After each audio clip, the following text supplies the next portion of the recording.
లక్షల సింహాలు గర్జిస్తా ఉంటే వస్తా ఉన్న శబ్దం సిద్ధం సిద్ధం.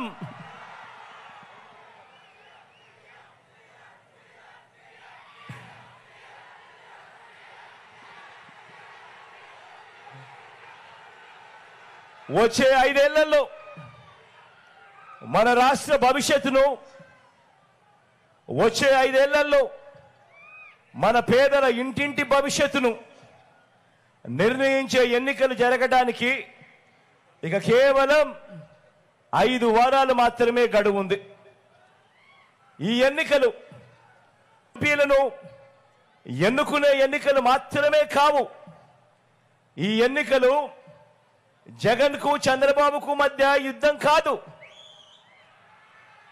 ఈ ఎన్నికలు ప్రజలను మోసం చేయటమే అలవాటుగా పెట్టుకున్న చంద్రబాబుకు ప్రజలకు మధ్య ఈ ఎన్నికలు జరుగుతూ ఉన్నాయి. మీ జగన్, మీ బిడ్డ పేదల పక్షం, ప్రజల పక్షం అని కూడా గర్వంగా చెప్తా ఉన్నాను. ఈ యుద్ధంలో పేదల పక్షాన మీ బిడ్డుంటే, ఈ యుద్ధంలో అటువైపున చంద్రబాబు దత్తపుత్రుడు, వీరిద్దరికీ తోడు ఓ ఈనాడు, ఓ ఆంధ్రజ్యోతి, ఓ టీవీ5 వీళ్ళు మాత్రమే సరిపోరు అని ఈ రాష్ట్రాన్ని విడగొట్టిన పార్టీ ఒక జాతీయ పార్టీ అయితే, ఈ రాష్ట్రానికి ప్రత్యేక హోదా ఇవ్వకుండా అన్యాయం చేసిన పార్టీ మరొక జాతీయ పార్టీ అయితే, వీళ్ళంతా కూడా ప్రత్యక్షంగాను పరోక్షంగాను అనేక సందర్భాలలో మన ప్రజలను, మన పేదలను మోసం చేసిన వ్యతిరేక పక్షం చంద్రబాబు నాయుడు గారి పక్షం.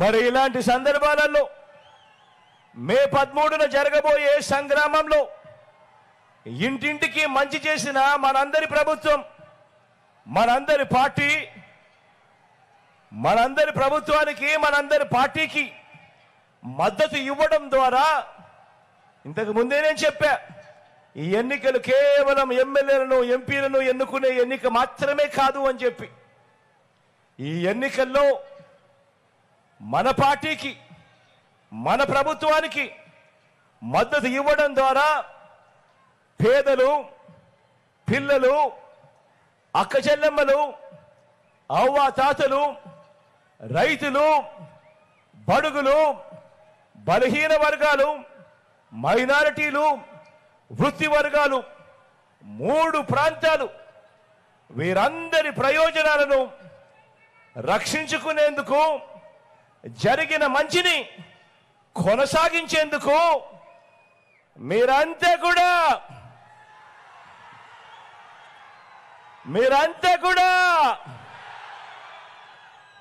సిద్ధమేనా అని అడుగుతా ఉన్నాను. ధర్మాన్ని గెలిపించడం కొరకు, విశ్వసనీయతను కాపాడుకునేందుకు మీరంతా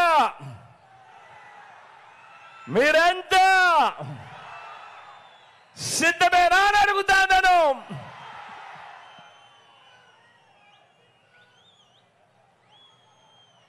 ఈ 2024లో జరగబోయే ఈ కురుక్షేత్రంలో మోసం, అబద్ధాలు, వెన్నుపోట్లు, కుట్రలు, ఈ పాత్రలన్నీ కూడా కలిపితే, అంటే సినిమాలో విలన్ క్యారెక్టర్లో మనకు నచ్చనివన్నీ కూడా కలిపితే పుట్టే కొత్త క్యారెక్టర్ గురించి కాస్త మాట్లాడుకుందామా?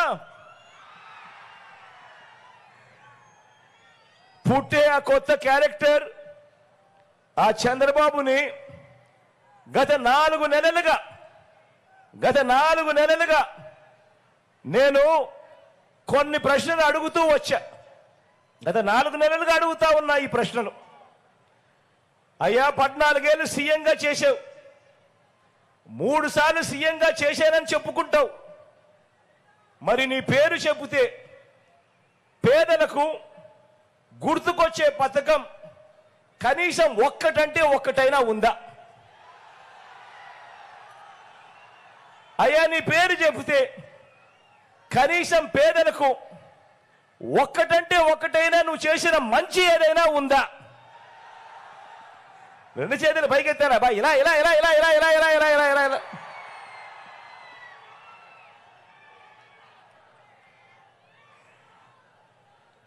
అని నేను అడిగాను. 4 నెలలుగా ఇదే అడుగుతా ఉన్నాను. మీ ముందే మీ సమక్షంలో ఇలా సిద్ధం సభలో లక్షల మంది ముందర ఇప్పటికే ఎన్నోసార్లు కూడా ఇదే అడిగాను.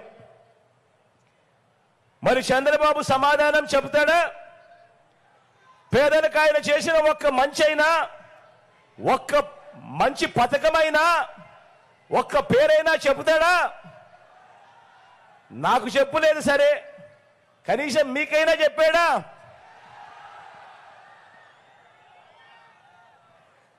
పోనీ మీకైనా గుర్తుందా? అది లేదు. మరో ప్రశ్న కూడా చంద్రబాబును అడిగా. మీ బిడ్డ చంద్రబాబును మరో ప్రశ్న కూడా అడిగాడు.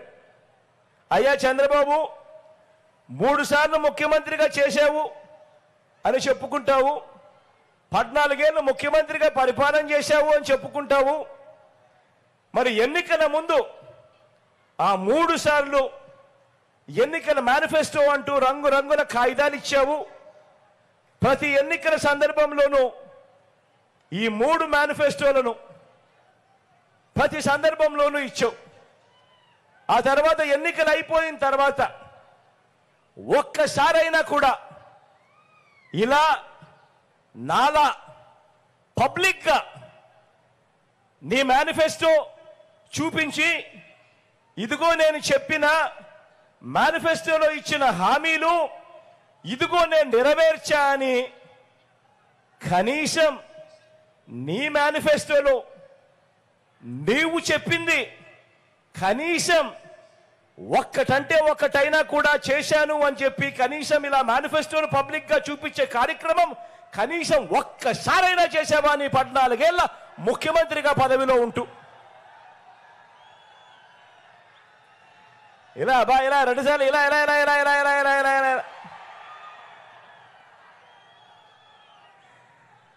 నాకైతే చంద్రబాబు ఎన్నికలకు ముందు మాత్రమే మేనిఫెస్టో చూపిస్తాడు, కానీ ఎన్నికలు అయిపోయిన తర్వాత మేనిఫెస్టో మాత్రం చూపించడు. నాకైతే చూపించలేదు. పోనీ మీకైనా చూపించాడా?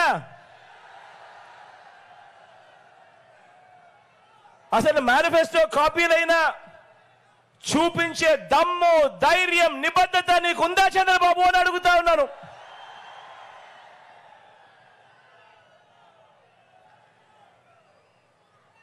అందులో చెప్పిన ఆ మేనిఫెస్టోలో నువ్వు చెప్పిన నీ మేనిఫెస్టోలో కనీసం 10% అమలు చేశాను అని చెప్పే ధైర్యము, నిబద్ధత అన్న నీకుందా అని చెప్పి నేను అడిగా.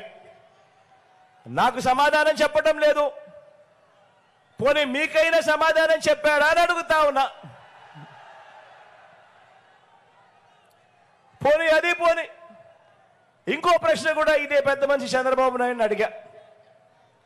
ఇంకో ప్రశ్న కూడా అడిగా. బాబు